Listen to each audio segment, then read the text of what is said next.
The distress signal. Captain Mark rubbed his tired eyes as he stared at the endless stream of data flowing across his screens. Station Luna 7 had been his home for 3 years now, monitoring the quiet depths of space for any signs of trouble. In 2 centuries, there had been none. Earth was at peace. Real peace. The kind their ancestors had dreamed of but never achieved. Wars were ancient history, taught in schools as cautionary tales. The great fleets that once carried humanity through their bloodiest conflicts now drifted in orbital graveyards, silent monuments to a violent past everyone preferred to forget. The signal came at 3:47 hours, cutting through the cosmic silence like a scream. Mark sat up straight, his coffee mug forgotten. The transmission wasn't human. The language was alien, but the universal translator caught the meaning. Fear, desperation, a plea for help that echoed across the void. "This is Vex of the Ketis system." The voice trembled through the speakers. "Our world is dying. The swarm has come. They consume everything. Please, if anyone can hear this, we need help. We are the last of our people." Mark's hands moved across the controls, recording everything. The transmission showed images of a world under siege. Massive creatures, like living ships, circled a blue planet. Cities burned. People ran in terror. "They will come for you too," Vex's voice continued. "The swarm never stops. It only grows. Please, someone must help us." The signal faded to static. Mark stared at the screen for a long moment, then reached for the emergency comm. Earth Command needed to know about this. For the first time in 200 years, humanity faced a choice that would define their future. The awakening. Admiral Ross stood before the great screen in Earth Command Center, watching the alien transmission for the 5th time. Around him, politicians argued in hushed voices. Generals who had never seen real combat debated strategy. Scientists analyzed data that made little sense. "We should help them," someone said. "It's not our fight," another replied. "We don't even know if this is real." Ross ignored them all. His attention was fixed on the screen, on the images of a world dying while they talked. He had studied the old wars, read about humanity's darkest hours. He knew what happened when good people did nothing. Another signal came through, weaker this time. Vex's world was losing power. The swarm was winning. "Admiral," a technician called out, "the defense AI wants to speak with you." Ross frowned. The artificial intelligence systems had been quiet for decades, managing Earth's defenses in peacetime. They rarely spoke unless asked. The AI's voice filled the room, calm and mechanical. "Analysis complete. The swarm represents an extinction-level threat to all organic life. Historical data indicates they have consumed 47 worlds in the past century. Their pattern suggests Earth is the primary target." Silence fell over the command center. "If we allow Keita to fall," the AI continued, "we will face the swarm alone. Mathematical probability of human survival decreases by 73%. Ross stepped forward. "What do you recommend?" "Activate the reserve fleet. Humanity's military history suggests a high probability of success against conventional threats. The swarm has never faced opponents with human tactical flexibility." The room erupted in arguments, but Ross was already moving. He walked to the main console and placed his hand on the activation scanner. Red lights began to flash throughout the command center. Across the solar system, ancient ships stirred to life. Engines that had been cold for centuries began to warm. Weapons systems ran diagnostics. The sleeping war machine was waking up. "God help us all," Ross whispered. "Humanity remembers." Colonel Jake stood on the bridge of the battleship Fury, watching Earth shrink behind them. The old ship hummed with power, every system functioning perfectly despite centuries of sleep. Human engineering had always been built to last. Around him, his crew worked with an efficiency that surprised even them. They were farmers, teachers, engineers, people who had never seen combat. But as the ship moved through space toward an alien war, something awakened in them. something that had been sleeping in human DNA for 200 years. They remembered what they used to be.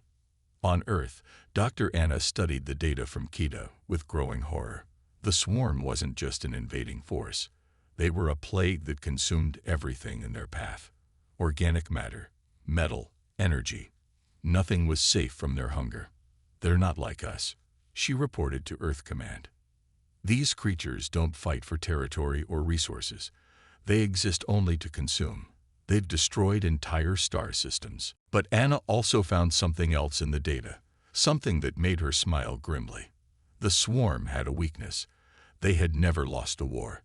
They had never faced an enemy that fought back with intelligence instead of just strength. They had never fought humans. Across the solar system, the awakening continued. Shipyards that had built pleasure craft for 2 centuries began producing weapons of war. Scientists who had spent their lives curing diseases now worked on ways to destroy alien life. Children who had played with toy spaceships now watched their parents leave for real battles. Humanity was transforming, and they were doing it faster than anyone thought possible. The peaceful civilization was shedding its skin to reveal the warrior species beneath. The swarm had made a terrible mistake. They had awakened Earth's sleeping giant, and it was angry. First contact with the swarm. The human fleet dropped out of hyperspace at the edge of the Kita system. Commander Lisa stood on the bridge of the destroyer Vengeance, staring at the nightmare before them. Kita burned. The blue world was covered in smoke and fire. Massive bioships, each one the size of a city, circled the planet like hungry sharks. The swarm had turned the once beautiful world into a feeding ground. "My God," someone whispered. Lisa's jaw tightened. "Communications, open a channel to the planet." Static filled the comm system. Then a weak voice came through. "This is Vex." "Who is this?" "This is Commander Lisa of the Earth Defense Force. We received your distress call. We're here to help." Silence on the channel, then what sounded like crying. "You came. You actually came. Where are your people?" "Underground. We built shelters when the swarm first arrived. Most of us are safe, but not for long. They're digging down to reach us." Lisa looked at her tactical display. The swarm fleet was massive, at least 3 times the size of the human force. But humans had faced worse odds before. "All ships, this is Commander Lisa. Target the closest bioships. Remember, these things have never faced human tactics. Show them what that means." The human fleet spread out in attack formation. Unlike other species, they didn't charge straight at the enemy. They moved in patterns the swarm couldn't predict, striking from unexpected angles. The first volley caught the bioships completely by surprise. Human weapons, designed to penetrate ship armor, tore through alien flesh like paper. Several creatures died before they could even react. But the swarm was vast. For every ship the humans destroyed, 2 more took its place. The battle became a deadly dance in space, human speed, and cunning against alien numbers and hunger. Lisa watched her ships fight with pride. They were outnumbered, outgunned, but they were winning. Because they fought like humans, smart, adaptable, and absolutely ruthless when defending the innocent. The swarm was about to learn why humanity had conquered the stars. The human way of war. General Tom coordinated the largest space battle in human history from his flagship, the massive dreadnought Titan. Around Kita, hundreds of ships fought in 3 dimensions, turning space into a deadly maze of energy weapons and exploding biomatter.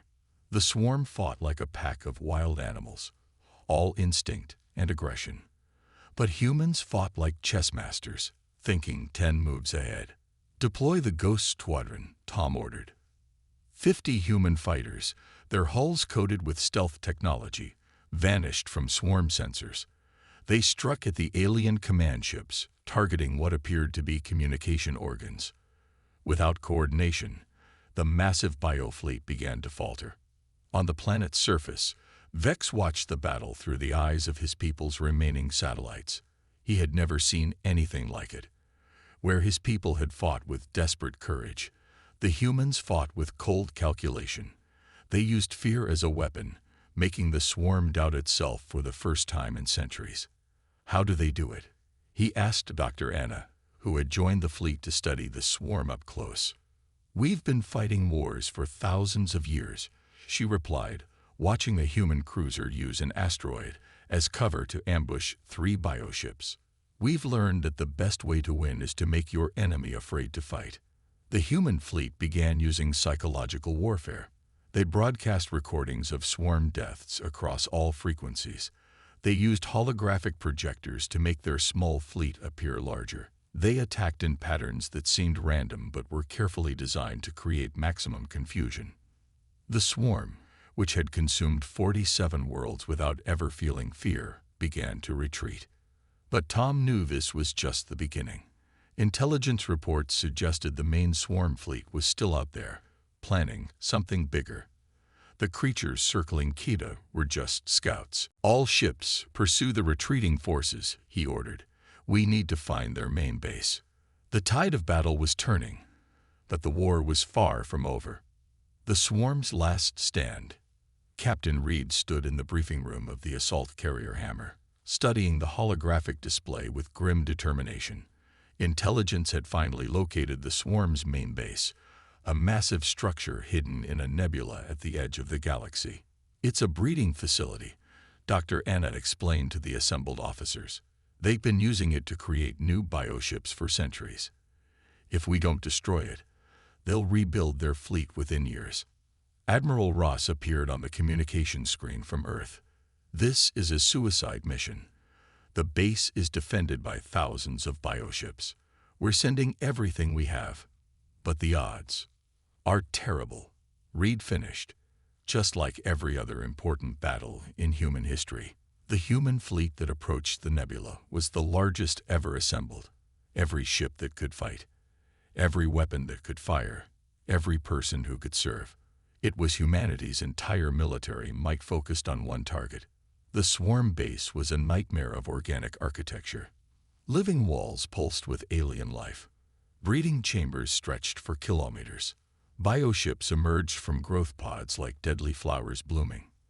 All ships, this is Admiral Ross. Today we end this threat forever. Fight like the human race depends on it. Because it does. The final battle was everything humanity had learned about war compressed into 6 hours of hell.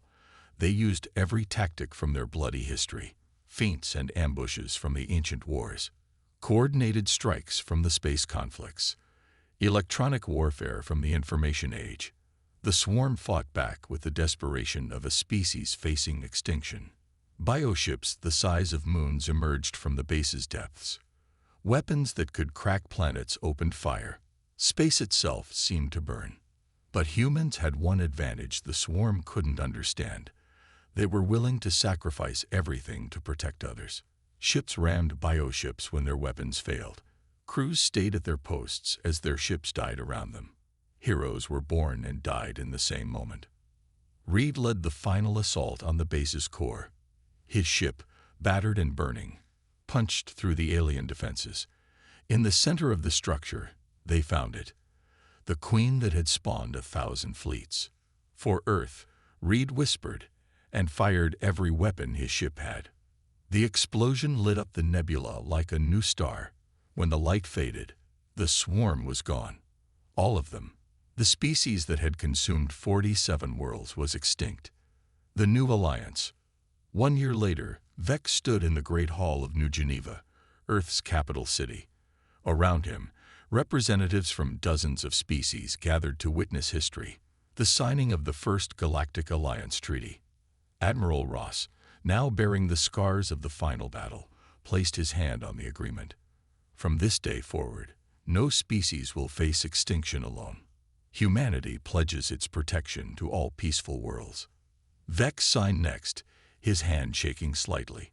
His people had rebuilt their world with human help. Cities rose from ashes. Children played in parks where bioships had once hunted.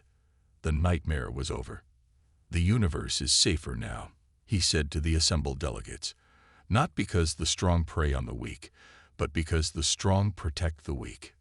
Other species had heard the story, how humanity, the young race that barely controlled one star system, had destroyed the greatest threat the galaxy had ever known. Ambassadors came from across the stars, seeking alliance with the strange warriors who fought for others. On Luna 7, Captain Mark still monitored the quiet cosmos. But now he knew the truth that every human understood. Peace wasn't the absence of war. Peace was having the strength to end any war that threatened the innocent. The great fleets had gone back to sleep, but they were different now. No longer symbols of humanity's shame, but guardians of galactic peace. Children visited the museum ships and learned about their heroes. The old weapons were blessed, not cursed. Earth's war machine slept again. But the galaxy knew it was there, waiting, ready. And that knowledge kept the peace better than any treaty ever could. In the depths of space, new signals traveled between worlds. Trade agreements, cultural exchanges, scientific collaborations. The universe had learned to work together because they all knew what happened to those who chose to destroy. Humanity had kept its promise. They had awakened their sleeping giant, used it to save the innocent, then put it back to sleep. The warriors had become guardians, and the guardians had made the galaxy safe. The stars shone brighter knowing that somewhere, watching over them all, Earth's children stood ready to fight for anyone who couldn't fight for themselves.